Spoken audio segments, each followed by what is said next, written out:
بہت پرانے زمانے کی بات ہے۔ ایک جنگل کے کنارے ایک بوڑھا کسان اور اس کی بیوی رہتے تھے۔ اس کے 10 بیٹے اور 3 بیٹیاں تھیں۔ وہ سب سے چھوٹی بیٹی کا نام نیلوفر تھا۔ وہ نہایت معصوم، نہ ڈر اور تجسس سے بھرپور تھی۔ اکثر وہ اپنے بہن بھائیوں کے ساتھ جنگل کی پگڈنڈیوں پر کھیلتی، پرندوں کے گھونسلے دیکھتی اور نایاب پھول توڑ کر خوش ہوا کرتی۔ ایک سا پہر نیلوفر اپنی بہنوں کے ساتھ جنگل میں جڑی بوٹیاں چن رہی تھی۔ ہنستے کھیلتے وہ سب شام کے قریب اپنی ٹوکریاں بھر کر گھر کی طرف پلٹنے لگی۔ اچانک نیلوفر کی نظر ایک چمکتے ہوئے سفید گلاب پر پڑی جو جھاڑی کے نیچے چھپا ہوا تھا۔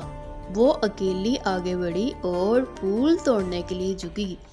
جیسے ہی اس نے ہاتھ بڑھایا، اچانک جھاڑی سے ایک سبز سانپ لپک کر نکلا۔ نیلوفر پیچھے ہٹی لیکن سانپ نے انسانوں کی طرح بولنا شروع کیا۔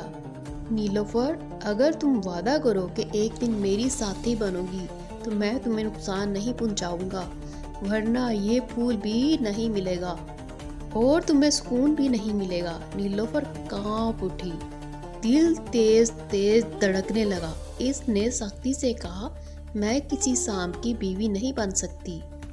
مگر سانپ ضد رہا۔ آخرکار خوف کے مارے نیلوفر نے آہستہ سے ہاں کہہ دیا۔ سانپ نے سرگوشی کی، یاد رکھنا میں اپنے وعدے کے لیے جلد واپس آؤں گا۔ یہ کہہ کر وہ گھاس میں غائب ہو گیا اور سفید گلاب نیلوفر کے ہاتھ میں رہ گیا۔ 3 دن کے بعد اچانک ان کے آنگن میں سانپوں کا ایک ہجوم امڑ آیا۔ دیواروں پر رینگتے، چھت پر لیٹتے اور ہر کونے کو اپنی سسکار سے بھر دیتے۔ سب سے بڑا سانپ آگے بڑھا اور بولا، ہم اپنی دلہن لینے آئے ہیں۔ نیلوفر نے وعدہ کیا تھا، اب وقت پورا ہو گیا۔ بوڑھے والدین نے انکار کیا، لیکن جب نیلوفر نے آنسوں سے بھری آنکھوں سے اعتراف کی کہ واقعی اس نے وعدہ کیا تھا، تو گھر میں سکتہ طاری ہو گیا۔ انکار کرنا گویا موت کو دعوت دینا تھا۔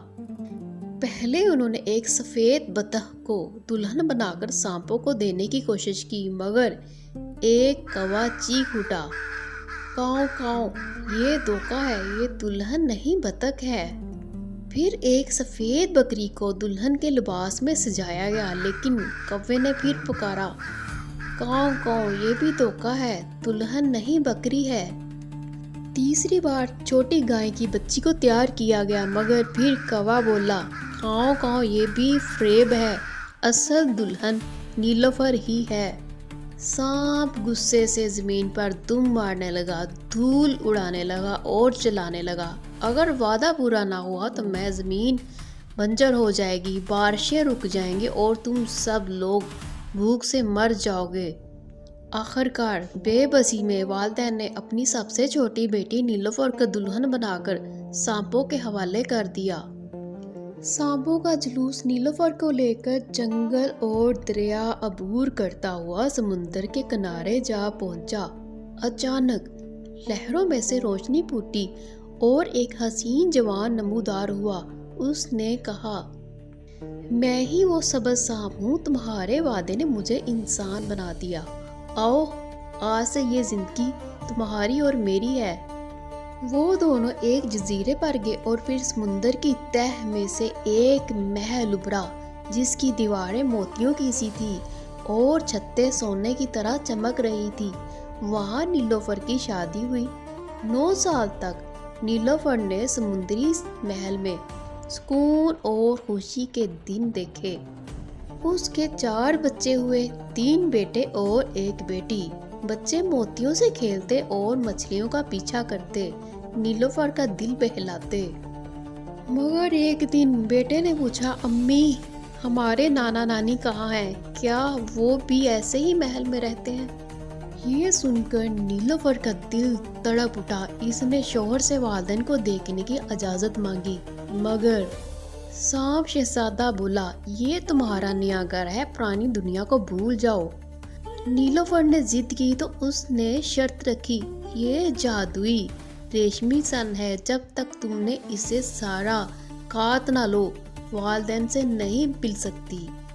نیلوفر نے کاٹنا شروع کیا مگر سن کبھی کم نہ ہوتا۔ پریشان ہو کر وہ ایک بوڑھی جادوگرنی کے پاس گئی۔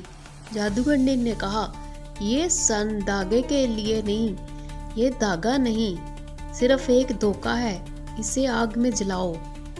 نیلوفر نے ایسا ہی کیا۔ آگ سے ایک دیو جسامت کا مینڈک نکلا مگر شعلوں میں جل کر غائب ہوا اور نیلوفر آزاد ہوئی۔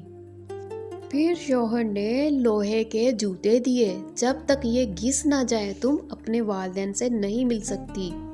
نیلوفر نے جوتے بھٹی میں پگھلائے اور 3 دن میں ختم کر دیے۔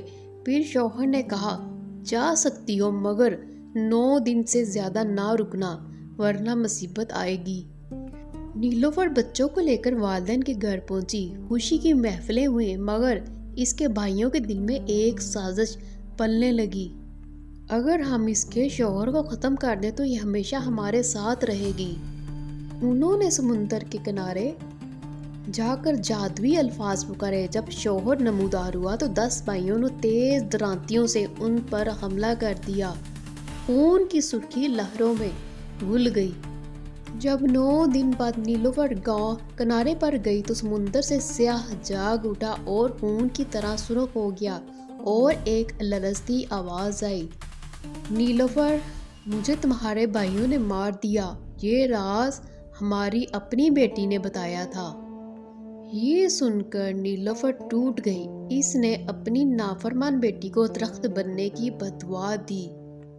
تو ہمیشہ کانپتا ہوا درخت رہے گی، کبھی سکون نہ پائے گی۔ اور اپنے بیٹوں کو دعا دی، تم مضبوط درخت بنو گے، آسمان کو چھو لو گے، میں تمہارے ساتھ ہمیشہ رہوں گی۔ یوں نیلوفر خود ایک قدیم درخت میں ڈال گئی۔ آج بھی جنگل میں بلوت، صنوبر اور برگد کے درخت اس کی یاد دلاتے ہیں، جب ایک کمزور سا کانپتا ہوا درخت اس کی بیٹی کی نشانی ہے جس نے ماں کا راز فاش کیا۔ دوستو، یہ کہانی کیسی لگی؟ کمنٹس میں اپنی رائے کا اظہار ضرور کیجیے۔ اگر چینل پر نئے ہیں تو چینل کو سبسکرائب کیجیے اور بیل آئیکن کو دبا دیجیے تاکہ آنے والی ہر نیو ویڈیو کا نوٹیفیکیشن سب سے پہلے آپ کو